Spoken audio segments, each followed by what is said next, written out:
Hi, and welcome back to the Spare Room Convos podcast. This is the podcast where we have conversations about various things in our spare room. I am Brendan Ford. I'm with the awesome and forever beautiful Brooke Cosma. Hey guys. Brooke, how are you doing? Feeling really productive today. I feel like we've already got a lot done today, so I'm feeling good. We did grocery shopping. Yeah. We went to Dunkin', of course. Gotta get that coffee in us. Yeah, what else? Went to Costco. Well, it's kind of, same thing as it was for grocery shopping. Yeah, we always go to Meijer and then sometimes go to Costco. Yeah. For like stuff. Yeah. And then we almost got busted for using my parents' membership. Yeah, I was gonna say they almost messed us up. We almost got caught up. So yeah, we always use Brendan's parents' membership card, and it was really funny. I actually legit jinxed us because I was laughing because it's his mom's picture on the back. I'm like, what if they haha, let me see the back of your card, and I look nothing like your mom. Nothing like her. Joke's on us because at the checkout they were checking membership cards, and the guy either did not look or care because he looked at it and was like, okay, you're good to go. I'm like, okay, I was so super funny. worried. He did a double take. He looked at the card, you, and I was like, shoot, we're gonna get busted in this long line right now. And we only had 5 things in our cart. So I'm like, come on, let us get this stuff. Right. It's whatever. But yeah, you definitely almost jinxed us, and we definitely almost got busted for sure. Yeah, so it was a little scary for a second there, but it ended up working out fine. I don't know, but it was scary. I tried to be confident. I'm normally not in those situations at all. So when he was like, can I see your membership card? I'm just like, yeah. Did not even care. But we had no other choice. We're like, just play it cool. Right after that happened, I went on Google and then Google how much does a membership cost at Costco? At some point, we're definitely going to get found out. Right. So that was our fun of the day. Yeah. But Brooke, we have a great lineup here. To start things off, we have to talk about it because it captured almost at least the entire U.S. for the past week. Right. And that's the OceanGate submersible story.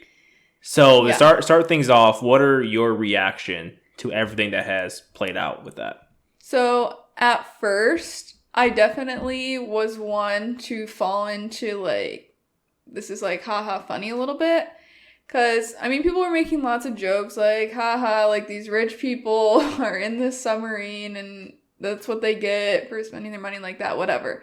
And, some of the jokes were funny. But then after a while, I was like, okay, wait, this is, kind of serious.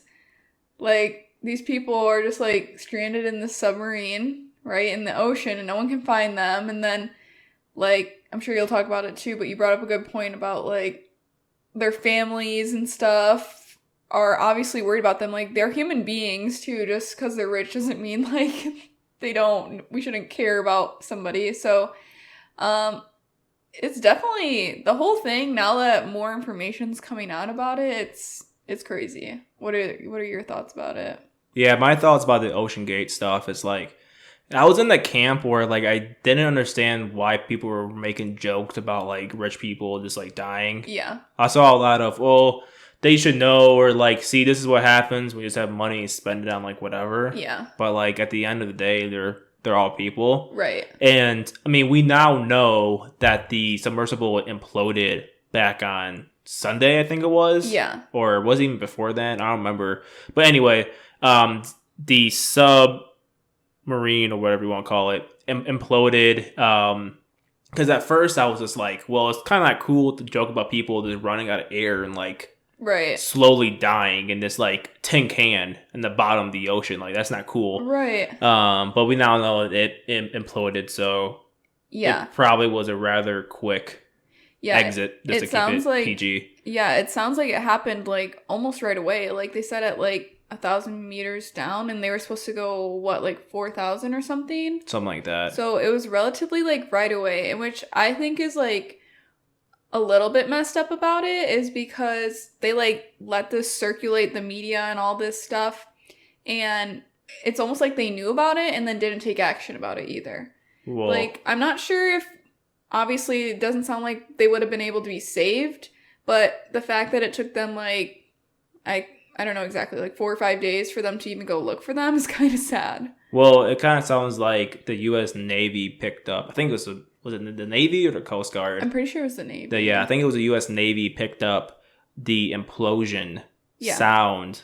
So like I think they knew that they were long gone, right? But then like I don't know if they tried saying that and the media circuit just didn't catch that. Which, I mean, I feel like they would have if they did come out and say that. So It makes you wonder, like, why did it take so long for the truth to come out? And why was this, like, manhunt going on for a couple of days knowing that, like, they were gone? Right. And there wasn't, in the way the Navy and the Coast Guard framed this entire scenario, they didn't say it was a recover mission. They said it was a search and rescue mission. So they were alluding that these people were still alive and they were trying to rescue them and not recover. Right. So, I don't know. So that part was like weird. But I actually didn't know, Brooke, that I thought from what people were making jokes about these people, this group of people going down in the deep sea and trying to see the wreckage of the actual Titanic ship. I was under the impression that no one has done that before. But it seems like that's happened a lot. Yeah. So, yeah, I informed Brendyn that I had no clue. They have done this before because, well, when he first said that, he's like, people have been down there? Like, the director of the Titanic movie? I'm like, have you not watched the beginning of the movie? But he said he hasn't seen the whole movie. I've never seen the movie. So, yeah, at the beginning, they, like, show them, like, exploring down there. But what I think the whole problem is the CEO of OceanGate, like we talked about, he was just trying to do something different and not safely, because it sounds like the guy who filmed the Titanic movie and others were trying to like tell him that they need to get the ship certified and do it the safe way, and he kind of pushed back about it. So it obviously the people who filmed the Titanic movie like did it in a safe way and like had their submarine or whatever they used certified to go down there. But yeah, it sounds like they've been down there. What did he say in the interview? How many times have they been down there? Yeah, James Cameron said that he's been down to the Titanic wreckage about like 30 times, like 33 times, I think he says in the actual video. So that's what I was like, wow, he's been down there that many times. I thought that was pretty crazy. Yeah. Which, again, like going back to the people who were like kind of laughing about these group of people who died, right? Because people were saying, see, this is what happens when you go in like the deep sea. The deep sea is like undefeated against people. Why would you even try that? So I'm like, so that's why I thought it never happened before. Yeah. But it seems like it happened, like people have been down there quite a few times. Yeah. So I was really just confused about that. Yeah, that does make it sound weird. So I do understand how you would see that. Like no one's been down there before, but I don't know. It's just all weird. But it just stinks that like also that he wasn't trying to be safe with them and still like took people's money and like took them down there knowing people had said it wasn't safe. And like I don't know if you saw this, I don't know if it was on Twitter or something that I saw, that there was an employee for him that was fired because they like came out and said that it wasn't safe, and then they fired him because he said that. Yeah, so it kind of just stinks. And I don't know, it's sad. Like it's all fun and jokes until we like think about it as like these are legit people who have like lost their lives because their safety wasn't considered. So yeah, I don't know, but it's crazy. Yeah, it is. The Bear season 2 just came out, co-starring Jeremy Allen White. Yes, is his name. He starred in, what's that show called? Shameless. Yes. I absolutely love The Bear. Yes. I binge watched it, so there's like about 10 episodes. There is 10 episodes in season 2, and we watched it came out on like Thursday, and we finished it last night. Was it really Thursday? It came out Thursday. Oh my god, we really did We watched 10 episodes in a matter of like 48 hours. I absolutely love that show. It was so good. This season was really good. Yeah. I mean, I'm having like bad memory of like, how long ago did the other season come out? Do you remember? It was sometime last year. Okay, so like I'm having bad memory of like what even the first season all went on. I remember like a lot of difficulties, obviously, and kind of like the development of like their family history and stuff like that. Well, I can give you a quick recap. Okay, sure. I'd love that. So I'm pretty sure it picked up with Jeremy Allen White's character. His name is Carmen. Uh-huh. He came back home from, I think, like Europe. I think that's where he was cooking. Yeah. Like, he was like a chef in like Europe, and he made it like pretty far. He had like a 3-star rating, so wherever that is, I think it's like the Michelin star or something like that. Okay. Anyways, he was kind of like top-notch chef. Yeah. Came back home to Chicago. I want to say, I don't think he came back home under his own free will. I think something happened, like, because he was like fighting addiction, I think. I could be botching. Maybe I don't know as fresh as I do as I thought I did. But yeah. I remember him going to like group for something. Like some group therapy type thing. Yeah. But I think it was because of, or maybe it was like grief. Is it because of his brother's passing? Yeah, but anyway, so the main points are his brother passed away, who owned the beef. I think was the restaurant was called. Owned that. The brother passed away. He came back home.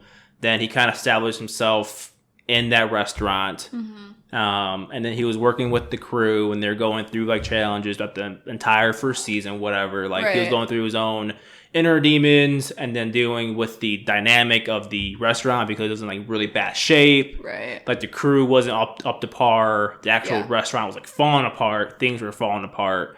And then he decided to revamp this restaurant towards the end of season 1 in memory of his brother. And then they end up finding all this money that I think a family friend had lent the brother. And the brother put money in a bunch of like tin cans. Oh, okay. I remember that. So they found that in like the last episode of season 1. Okay, I remember that. So then season 2 picks up with them deciding what to do with the money. Okay.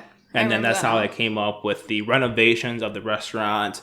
And then they decided to change the type of restaurant from before it was like a fast food Italian beef stuff to more fine dining restaurant. Yeah. So that's basically all of season 2. It's them fixing the restaurant because it was in awful shape, like mold everywhere, walls falling down, plumbing's messed up, like everything was messed up with this like building, right? Yeah. So they fixed it all season 2, and then during season 2, which I like the most, is they went through a lot of character development with the outside cast. So like I can't remember all their names right now, actually. I know, because I watched it so fast, it kind of like blurred, but every chef had their own like story. They were doing like training and stuff like that because rebuilding the restaurant took like a lot of time.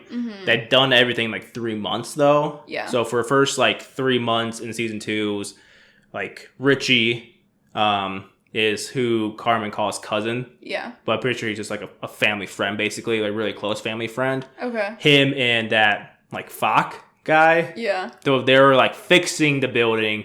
And the chefs were going through various trainings with other restaurants. Yeah. Just kind of do cool. Something. Yeah. So it was really cool like season. It almost felt like documentary style too, because it was showing a lot of clips of the actual city. Yeah. And showing different restaurants in the city and stuff like that. And this season actually touched on the impact of COVID had on like restaurants too. Yeah. So a lot of great restaurants in the local area, right, were getting shut down and stuff like that. So I think that was a pretty cool like touch. I mean, it's sad that they're getting shut down, but that's what happened. Yeah, that was cool. Like a modern touch to everything. I mean, obviously it takes place modern day, but very relatable. Yeah, it was, and I think the way season 2 ended leaves an opening for season 3. I'm not sure if they came out and already said there will be a season 3, but you will definitely be able to tell like there will be a season 3. Season 2 kind of ends off on a cliffhanger. Yeah. No, I agree. And like you already said, my favorite part was the character development because I feel like in the first one, we only first season, we only really kind of got the character development of Carmen. Yes. And so I felt more connected to like this season because we kind of got a deeper dive, and I found myself being like, oh, I like love them. They're so like, that's such a good person, or I love their story, and like things like that, how they all connect, and kind of now we're like this like restaurant family is like super sweet. I like it a lot. Yeah, they're definitely a lot closer this season. Yeah. Like more like a family, like how you said. Yeah. And I mean, like if that was a real restaurant, I'll be going there. But I don't really like that. I'm not sure how I feel about fine dining in like small plates. I'm more of like a Chili's guy. Like give me like a full plate. Right. You know what I mean? I know. I feel that. But the food they looked like they're making was like bomb. Right, I was like, okay, fire. I'll snag a plate. Exactly. You know what I mean? Yeah. So with that being said, Brooke, I want you to give your final score of season 2. Yeah. And then I'll give my final score of season 2. Honestly, like 10 out of 10, to be honest. I am not, even though we talk about TV like all the time, but like a lot of times with TV, I'm like a zone out person. Like I don't really tune in that much, but I feel like with this show, I actually like really watched it a lot. Yeah. And like I already said, I felt like really connected with the show, and it was very personable, and I really liked getting to know the characters and more of also Carmen's story and kind of like the whole family's background. So it was really good. And obviously the cooking is a plus to like see all of them like be chefs is cool. So that is really cool to see. I mean, I'm guessing the director did like extensive research of how a kitchen, like a fine dining restaurant, really operates. Because it seemed very like professional. Yeah, it did. It like, did. It made me want to go to Copenhagen and go study. And, like, go. No, I could never be like a chef like that. I couldn't either. That job is tough. But like cooking's cool, so like I would like to do it. It'd be cool. Yeah, Brooke, I also give The Bear Season 2 a 10 out of 10. The character development, they had really cool shots of the city. Then this overall writing, I think, was done really, really well. And obviously, like, we finished the whole season in about 2 days. Right. So it had our interest, our engagement the entire time. I even watched a little bit of the show before I had to work on Friday. So I was really bought into it, and I think it definitely deserves a 10 out of 10. I agree. And I think it also had a really good Rotten Tomato score too. Let's see here. Well,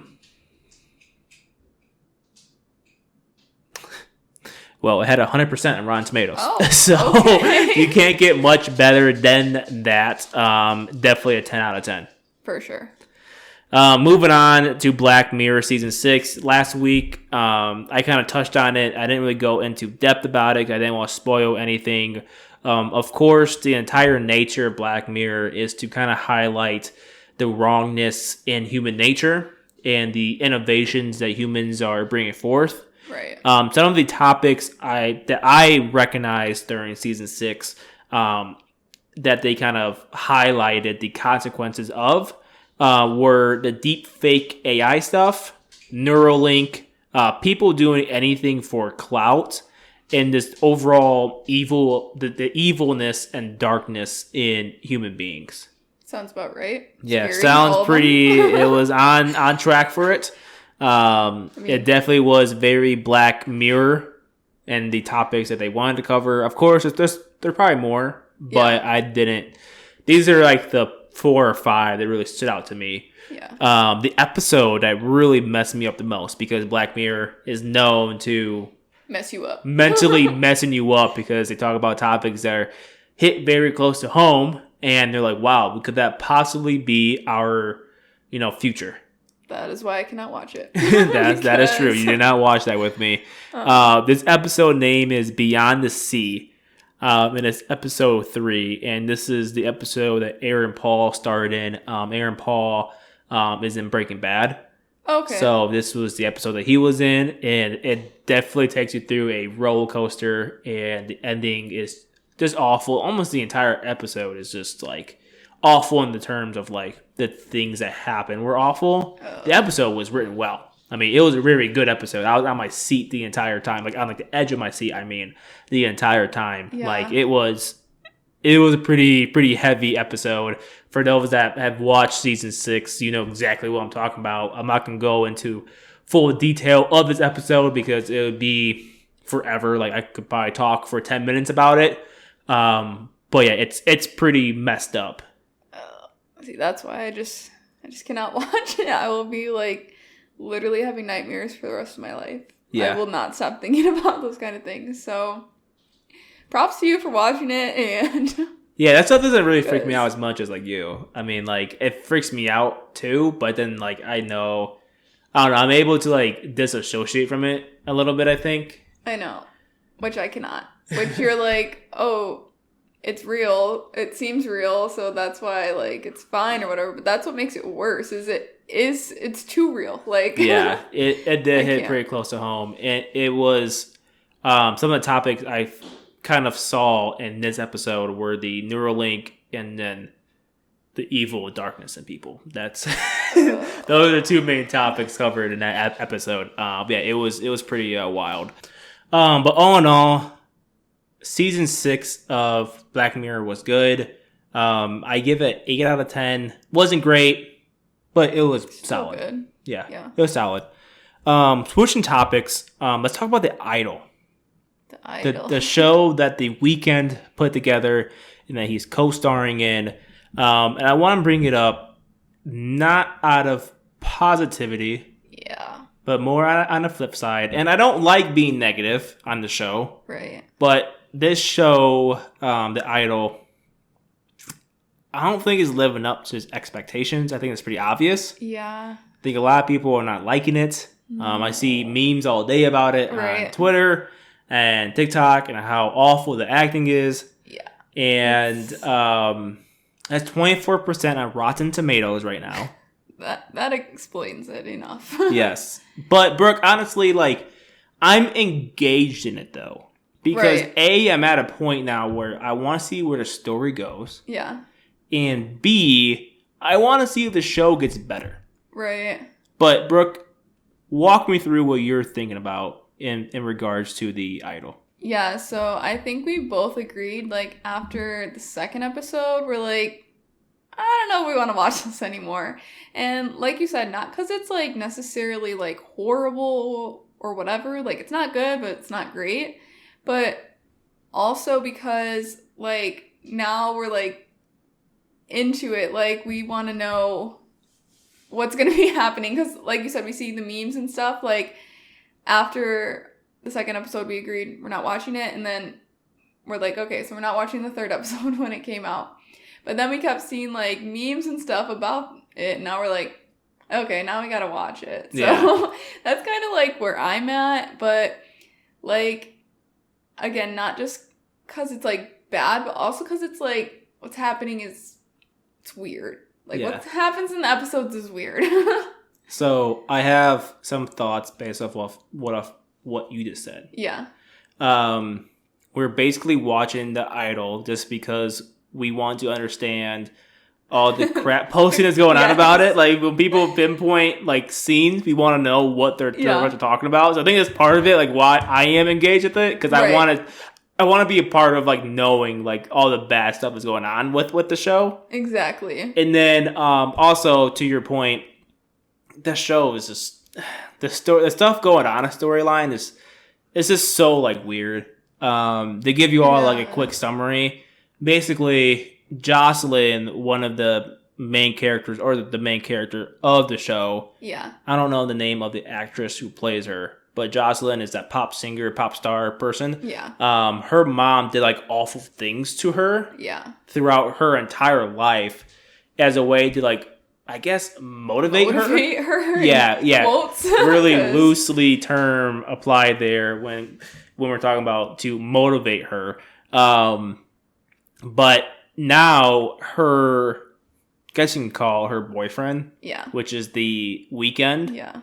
Is like his character is doing like those awful things to her. Right. It's just to motivate her still since the mom has passed away. Yeah.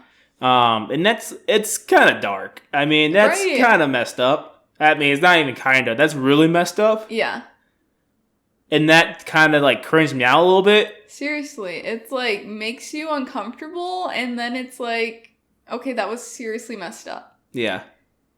It was really messed up. But now she's a part of The Weeknd's character's like cult. Basically, yes. So that's why I want like to see what happens. Cause like I want to see if she can somehow break free. Take Tedros down. Yeah, that's the name of the show. which is also a weird name. I was like Tetris. Honestly, like it's the old fitting. game. It's fitting for the man with the rat tail, because yeah, he does have a rat tail in it, which is a weird another like cringe thing. Like, come on, it's weird. Like I don't know. Is that considered like characteristic? I guess costume design is like right. the rat tail. Like, That's not. It can't be his like real hair. It's obviously a wig. Right? Who thought of that? Yeah, who thought of giving this guy a rat tail? But I don't even know. we will continue to give y'all updates on the show. If you wanna waste 3 hours of your life to catch up to where we're at now, go ahead, watch it. I mean, I'm not going to tell you it's good TV, but it's engaging a little bit because it's so bad you want to see what happens, in my own opinion. Unless you're like a diehard fan, or I guess into this topic for whatever reason, I think you would like it. But other than that, I feel like everybody else is just watching it to stay in the loop and, I don't know, feel uncomfortable, because that's how I feel after watching it. Yes. I wonder, I mean, at this point, there's no way it's going to get renewed for season 2, right? I mean, it's just probably like a one and done. We can only hope. But Let's see what happens. I don't know. Maybe it can turn a corner. Maybe it can get a little bit better. Yeah, we'll see. I doubt it, but we're just some haters on the internet right now. So yeah, we're just hating a little bit. But we're giving our opinion. Yeah. And everyone does. So cool screw it. Screw it. yeah. At least we're not saying it's really good. Right. That'd be like the whole, like, people will say like fake takes like that, like just go like against what everyone else is saying. Yeah. We're kind of just going with what everyone's saying. Yeah. It's whatever. It's whatevs. Beef on Netflix. Yes. And no, it's not a cooking show. It's a comedy drama. And I really, really liked it. It co-stars Ali Wong and Steven Yeun. I think I'm saying his last name correctly. I'm pretty sure he starred in The Walking Dead. Both very funny people. I really enjoyed this show. I enjoyed it more than what I thought I would. It's been out since April, I believe. Mm-hmm. And I knew it was out. I saw the trailers on it. I just said to myself, that show seems kind of weird. It doesn't seem up my alley. Right, same. But good old Netflix keeps throwing stuff in your face until you finally watch it. I'm like, you know what? Fine. I'll give the first episode a try. Right. Immediately hooked me onto it. Yeah. I really, really enjoyed it. And I'm really glad I finished the season because it was actually a very good show. Yeah. I actually surprisingly liked it too. I had seen other people talking about it as well. I was like, I don't know. But like a lot of people were talking about it. And also, if you're not sure of what the show is, essentially, it's like the two characters that you said literally have like beef with each other. Like that's what the beef means, not like the food. Like they literally have like all over like animosity. Road rage. Right. Was the whole premise of the story. And so, yeah, that's what the whole like season encompasses. And so, yeah, it was like kind of funny at times, but like also dramatic. Like I liked the storyline. It wasn't weird, I don't think, to me. No, it was a very like most comedy dramas. Yeah. There's a lot of different layers to it. Mm-hmm. Like everything from like marriages falling apart, people fighting their inner demons. Right, like family issues. Of course. The road rage stuff. Right. Some cultural things, like a lot of A stories and B stories put into it. Like a lot of like intertwining of the various stories too. Yeah. And this does like the dark humor in it. Yeah. I really like that aspect of the show. Yeah. It really like kind of bought into my sense of humor. Yeah. No, it was a very well put together show. And I don't know if they announced yet if season 2 will be coming. Right. It should. Because that show scored a 98% on Rotten Tomatoes, so we're not the only people who think that it was just very, very good.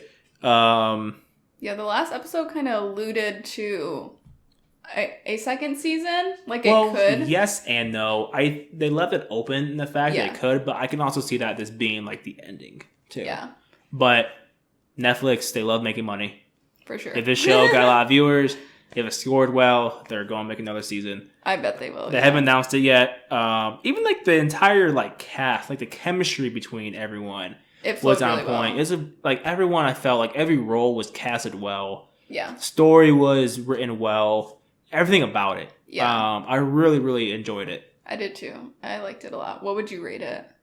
I would rate Beef, I think a solid, like, 9.2. That's what I was thinking, like a 9. Like, it was really good. I don't know. But it didn't, like, I don't know. I don't know why I can't give it a 10. I can't give it a 10. But I don't know it was why either. really good. I can't really put my finger on it. Usually for me, like, I'll give a show a 10 if I can absolutely, like, rewatch it. Yeah. And still enjoy it, like, the second time through. This show, I would not rewatch, I don't think. Like, the season, right? Like, I don't see myself going back and rewatching the first season. But I enjoyed it. I found at times it kind of dragged a little bit, too. Yeah. So that's why I can't really give it a 10. Like, it didn't, like... I don't know.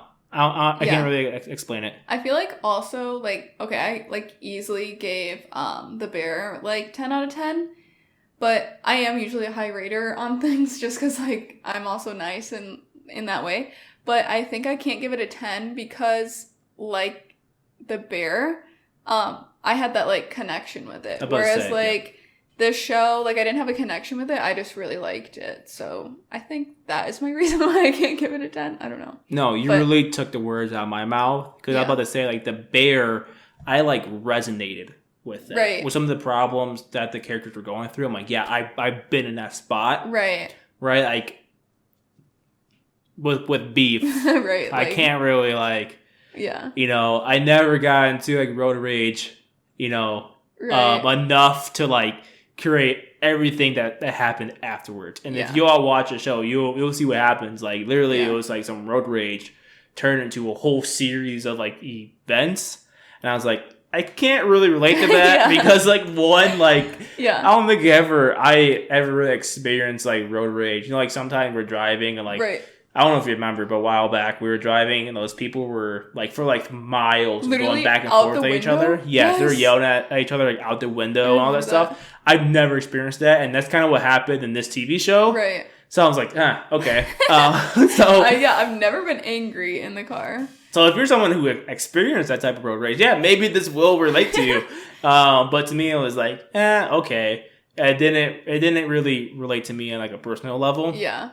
But to your point, the story was like good. Yeah. It was a very good told story. I really, really enjoyed the plot. And again, they haven't Netflix has not said anything about season 2, but I think there will. I think it's safe to say there will be another season. Especially with a high rating. Like, come on, people eat that up. People eat that up. They give second seasons to shows that aren't even that good. So you know what? I bet it will happen. Yes. But Brooke, I think that kind of wraps up episode 20. I forgot it was 20. We're in the 20s now. And that was fast. Anything else you want to add? I don't think so. That's pretty much it. Again, as always, thanks for tuning in and watching our videos and listening on Spotify. We still are loving this, and we're glad you guys are enjoying it and tuning in. And if there's anything you guys are interested in, I guess we haven't asked in a while, like if there's something you guys want us to talk about or something you guys are interested in that you want us to do, I think that would be fun. Yes. I feel like everyone who listens to this are all friends and family. Yeah. So you know where to find us. If you happen to not know us, thank you for tuning in. Yes, definitely. We're on every single social media app, I guess. So reach out to us anywhere if you have topics, if you have feedback for us. Definitely. Again, we're trying to grow this podcast a little bit more. Of course, it's still like a hobby. We don't expect this podcast to kind of take over our jobs or anything like that. Right. But again, we still want to grow this thing. So please sub if you watch us on YouTube. Please follow us on Spotify. Follow all of our social media accounts if you have not already. Yes. And that's pretty much wraps up this show. We'll try to be better next week. Yes. Hope you all have a great week and take care. Bye, guys.